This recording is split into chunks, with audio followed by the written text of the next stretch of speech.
We just had one of the best weekends of college basketball this season, and with barely a month left of conference play, it's time for my updated rankings of the top 25 teams in college basketball right now. But before we get into the rankings, if you enjoy the content, please consider dropping a like on the video and subscribing to the channel. And now, let's jump into it.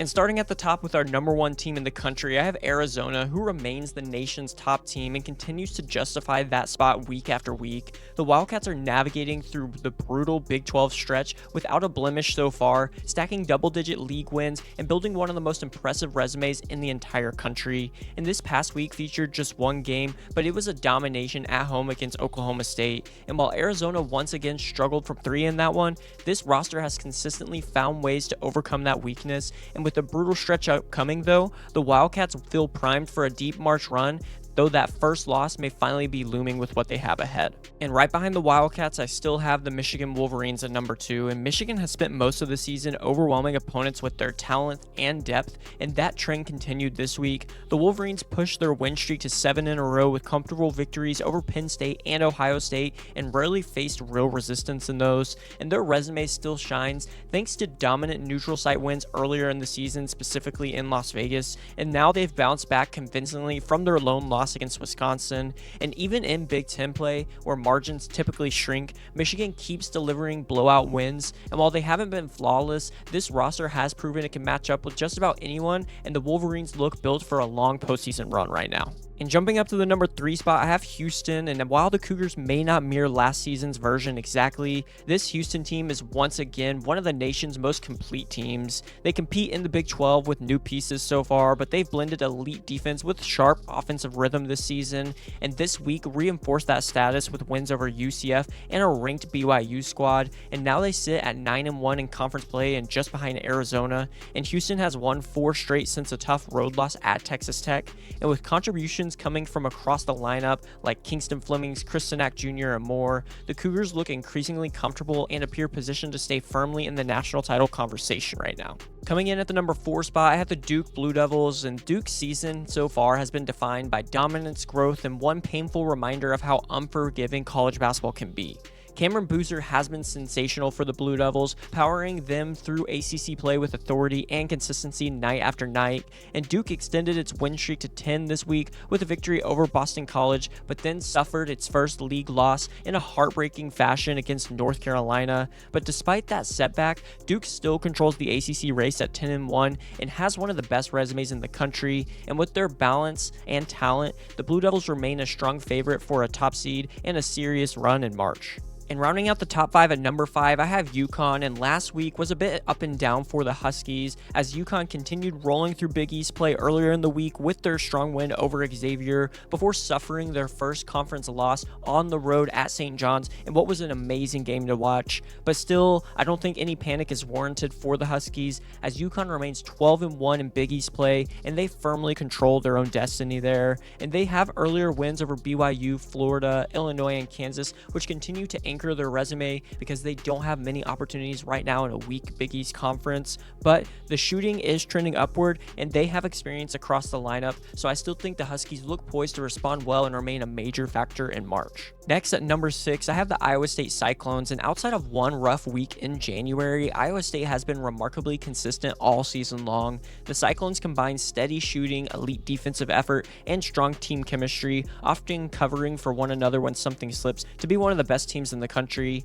And although this week featured just one game, it was a gritty win over Baylor that extended their current win streak to 5 in a row. And now Iowa State has clearly moved past earlier hiccups and continues to look composed in pressure moments. And with balance on both ends of the floor and confidence growing once again, the Cyclones feel like a team built to survive the grind of the NCAA tournament. Coming in at number 7 is Illinois, and they have been one of the most fascinating teams in the country over the last month for me. The offense, led by Keaton Wagler's emergence, has reached an elite level for the Illini, even while playing without their starting point guard Kylan Boswell in that stretch. And this week started with a blowout win of Northwestern before ending with a tough road loss to Michigan State, which snapped the 12-game win streak that the Illini were on. But despite that setback, Illinois owns one of the nation's best resumes and continues to post explosive offensive performances and looks like one of the best teams in the country on that end. And if this group can stay healthy, they remain a major Big Ten and national threat to me.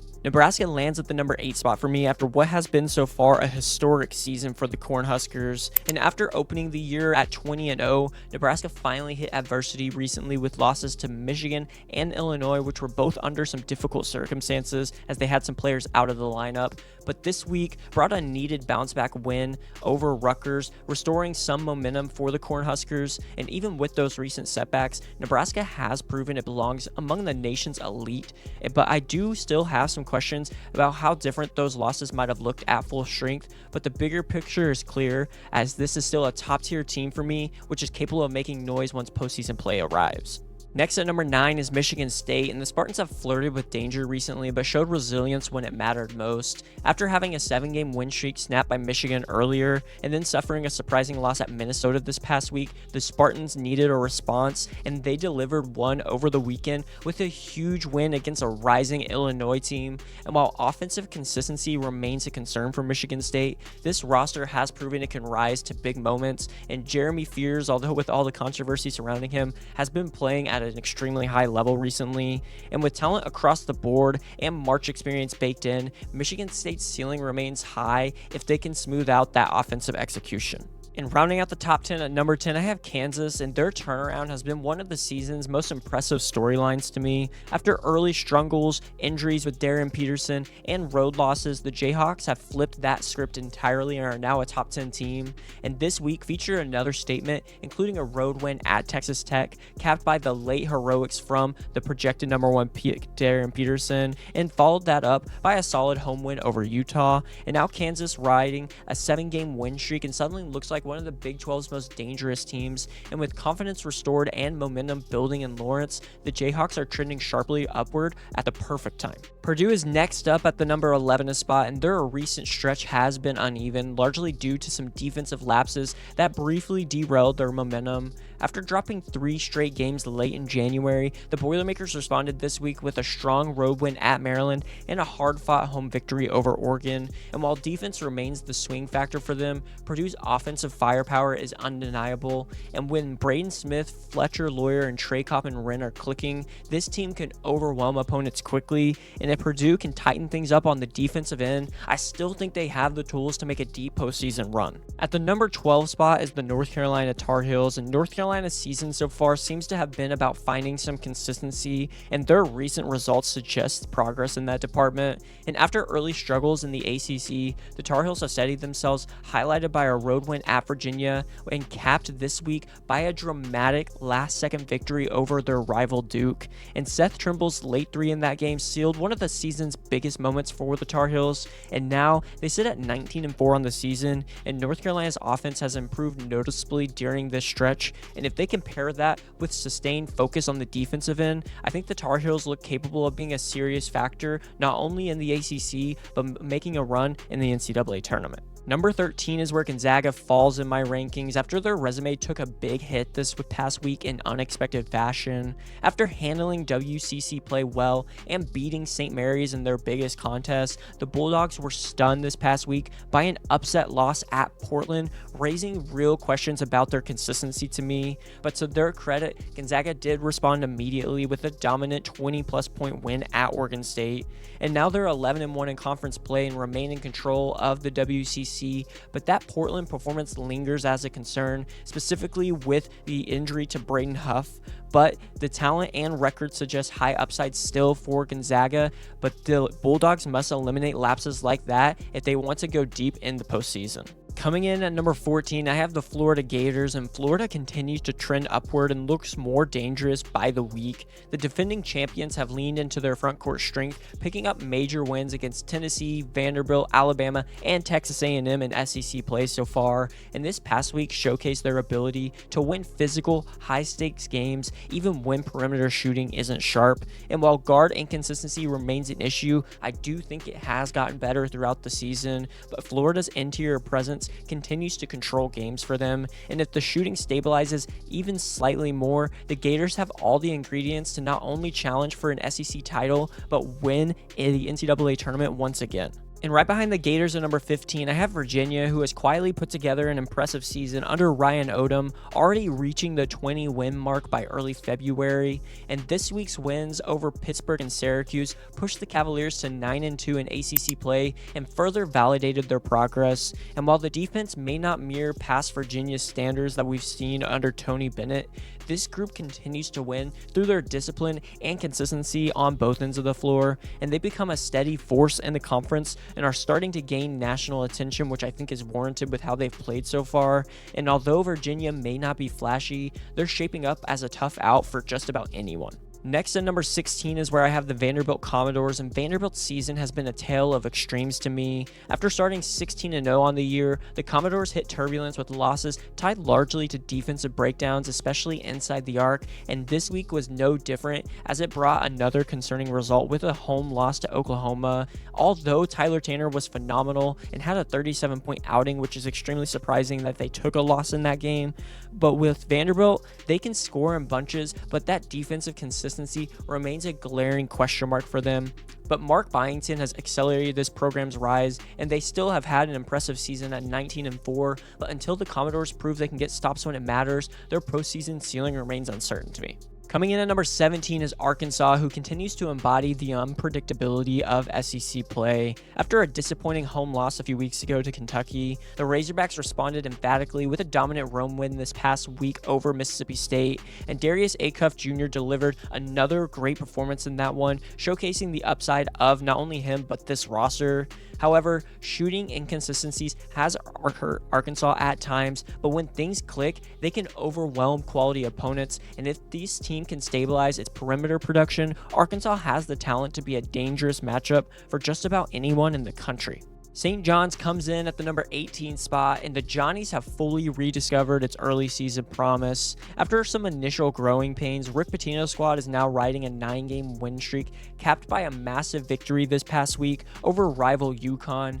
And this week also included a road win at DePaul, further proving their toughness. And while offensive inconsistencies still appear at times for the Red Storm, St. John's delivered when it mattered most against the Huskies, and if they play like they did against UConn, I truly believe they can beat anyone.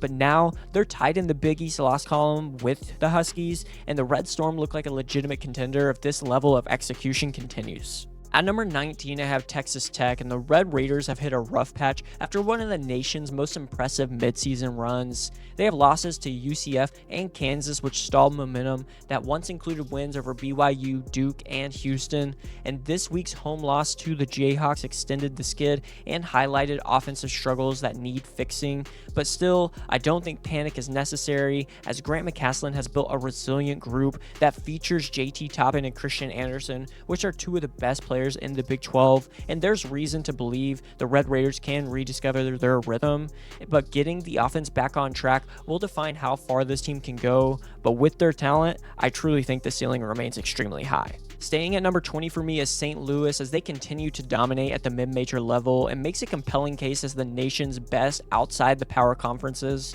and this week featured a strong road win at Davidson, followed by a blowout win of LaSalle, pushing the Billikens to 11-0 in A10 play. And with balance on both ends of the floor and true depth across the roster, Josh Schertz looks to have built another winner with the Billikens, and their lone loss on the season remains a narrow one by 1 point to Stanford.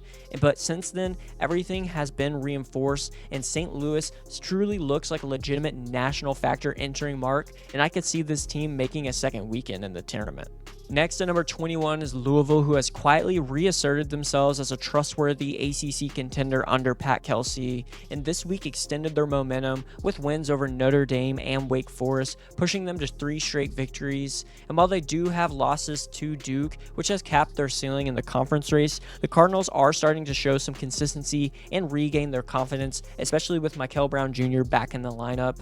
And now they're 7-4 in SEC play, and Louisville looks far more dangerous than in recent seasons to me, because their blend of talent and the stability that they bring makes them a team few will want to face once postseason arrives.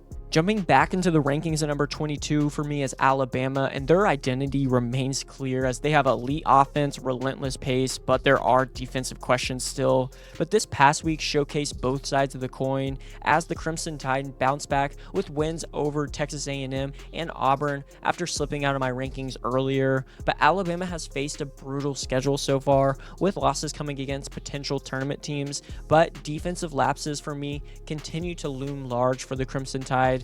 But if they can find even marginal improvement on that end, Alabama's offense is one of the best in the country, and they play at one of the fastest paces in the country, and that scoring punch to me makes them a legitimate SEC threat heading into the postseason. At number 23 is Clemson, and they have been one of the ACC's most consistent teams, not only this year, but for the past couple of years, and this season they're quietly stacking wins and climbing into the title race for the conference. This week featured road victories at Stanford and California, extending a stretch that now includes 13 wins in their last 14 games, so they're looking like one of the hotter teams in the country right now.